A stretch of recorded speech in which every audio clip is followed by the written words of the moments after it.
Miss হবে না আপনার পছন্দের টিভি শো। দেখুন জি5 অ্যাপে একদম ফ্রি। তোর অন্য আর এক জায়গায় মাপা আছে, অন্য কোথাও। কার অন্য কোথায় মাপা আছে? কি মানে এসব কথা? অনেক দিন বাঁচতে হবে তোমাকে, দীর্ঘজীবী হতে হবে। এরম কথা মুখেও আনবে না। তুমি সত্যি বলছো? মা লক্ষ্মী আসবে আমার ঘরে? হ্যাঁ, তুমি তাকে বরণ করে ঘরে তুলবে। তোমাকে থাকতে হবে, অনেক দায়িত্ব তোমার। মা রুদ্র মাতঙ্গীর সেই রকমই ইচ্ছে। দোলা, যা যা পুজোর জিনিস নিয়ে আয় সব। হ্যাঁ, না, কারো যাওয়ার দরকার নেই, তুমি যাবে, একদম তুমি যাবে। মা, আমি কি করে পুজোর জিনিসে হাত দেব মা? আমি তো বিধবা। বিধবা, সধবা, এই সমস্ত নিয়ম এই জগতের মানুষের তৈরি করা। মা রুদ্র মাতঙ্গী এসবের ঊর্ধ্বে। মায়ের চোখে সবাই সমান। সধবা, বিধবা, ধনী, দরিদ্র, কাদামাটি, সব সব সব শুদ্ধ মনে তার সামনে যা আনবে মা তাই গ্রহণ করবে। আনছি আনছি মা, আমি নিজে হাতে সব নিয়ে আসছি।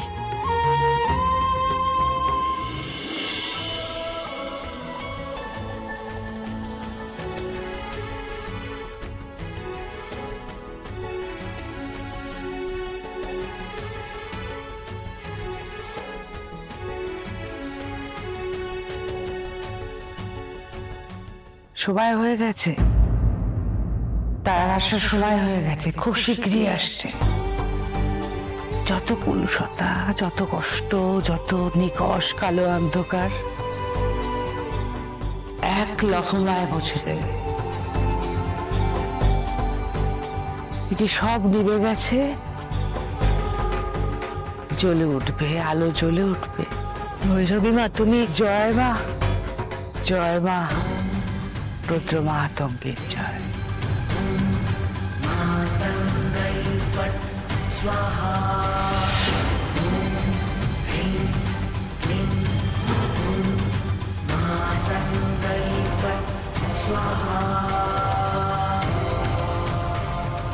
তোমার কথা মাথায় করে নিলাম মা। এখন শুধু অপেক্ষা তার আসার। কবে আসবে সে? কবে?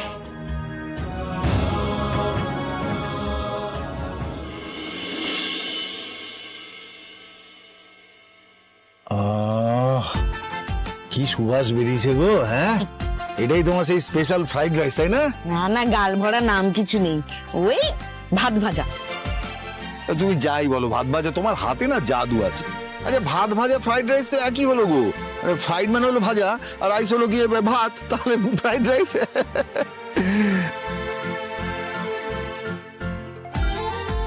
ও মা, অপু এসে গেছে।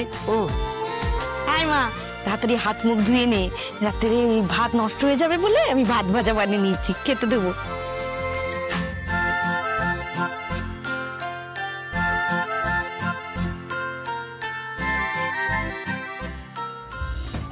বাইরের মন খারাপ আমি কিছুতেই বয়ে নিয়ে আসবো না বাড়িতে। আমাদের বাড়িতে যে আনন্দ ছিল সবসময়, তেমনটাই থাকবে। ওই তো বুবাত, কি হয়েছে রে মা? কি হয়েছে? কি ভাবছিস তুই? না, ভাবছি আজকে মায়ের এই ভাত ভাজার গল্পের টেকনিক শুনিয়ে না আমি সবাইকে একদম চুপ করিয়ে দিয়েছি। কি রে? আরে বলছি না দাদা, খেতে খেতে বলবি, আমরা খেতে বসি সবাই। তোমারটা নিয়ে এসো। আমি নিয়ে নিচ্ছি, তোমরা যাও না। তোকে খাইয়ে দেবো আজকে। আয় আয়, নিয়ে এসো চলে। হ্যাঁ, তোমার খাবারটা নিয়ে চলে এসো। হ্যাঁ। এই বাবা, সরা পায়ে লেগে যাবে। ও বাবা রে, মা যাই। আজকে আমি তোকে একটু খাইয়ে দিই। দেখি কি হতো? অফিসে গেছে, তারপরে মীরা ম্যাডাম বলেছে 10 মিনিটের মধ্যে প্রেজেন্টেশন দিতে হবে। কার জন্মদিন ছিল?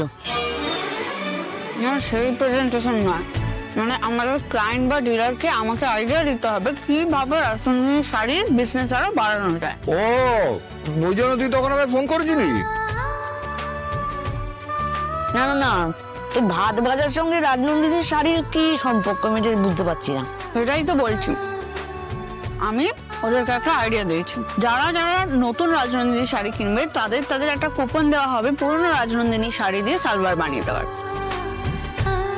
কোন আইডিয়া থেকে বলো তো? তোমার ওই বেঁচে যাওয়া ভাত, সেটা দিয়ে ভাত ভাজা বানিয়ে দেওয়ার। আর আমার আইডিয়া শুনে তো সবাই কি খুশি হয়েছে। ঠাকুর ঠাকুর তোকে এরকম আরো অনেক সুবুদ্ধি দিক। এই শোন না, আর্য স্যার কিছু বললেন? কি রে, কিছু বললেন না? উনিও খুব প্রশংসা করলেন। আর্য স্যার যে তোর উপর ভরসা করে ভুল করেননি, এটাই আনন্দের। এরকম আরো বড় হ আর খুব মন দিয়ে কাজ কর মা। বিয়েটা তো হলো না, কিন্তু অনেক ধার বাকি রে। এই তো ফস করে ডাল টপকা কথা বলে ফেললে। তোমার তো মেয়েকে বলবো না তো কাকে বলবো? একদম ঠিক, মা হো না। আর তোমাকে একটু খাইয়ে দিত দেখি। দে দে দে দে। তুমি তোমাকে এটা খাওয়ালো কেন জানো? যাতে তোমার মুখটা কিছুক্ষণ বন্ধ থাকে, তুমি একটু চুপচাপ থাকো। মোটেই না। বাজে কথা বলে। অপু, তুই আর তোর মা মিলে আমাকে একেবারে বাদের খাতায় ফেলে দিস না রে।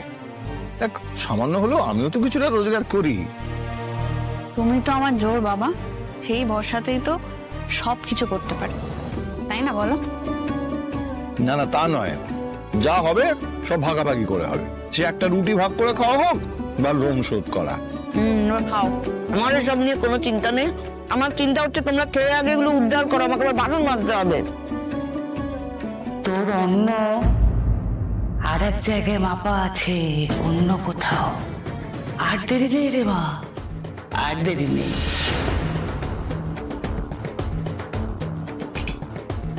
কার অন্য তাই মাপা আছে? কি মানে এসব কথা?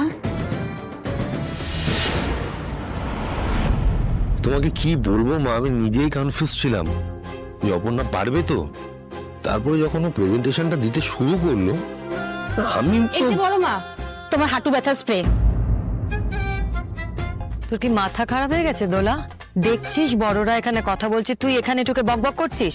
হ্যাঁ মা, হাঁটু ব্যথাটা আবার বেড়েছে না? বাড়বে না, একা একা বাগানে সব গাছে জল দিয়েছে। এই তুই থামবি? যা এখান থেকে যা। দোলা না বললে তো আমি কিছু জানতেই পারতাম না। ওকে যেতে বলছো? আরে বাবা, হাঁটুই তো পুরনো হয়েছে, জং ধরেছে, মাঝে মাঝে ভোগাচ্ছে, ঠিক আছে। আজকাল একটু বেশি ভোগাচ্ছে না? তুই যাবি এখান থেকে? 1 মিনিট। জি5 ডাউনলোড করুন আর সব এপিসোড দেখুন একদম ফ্রি।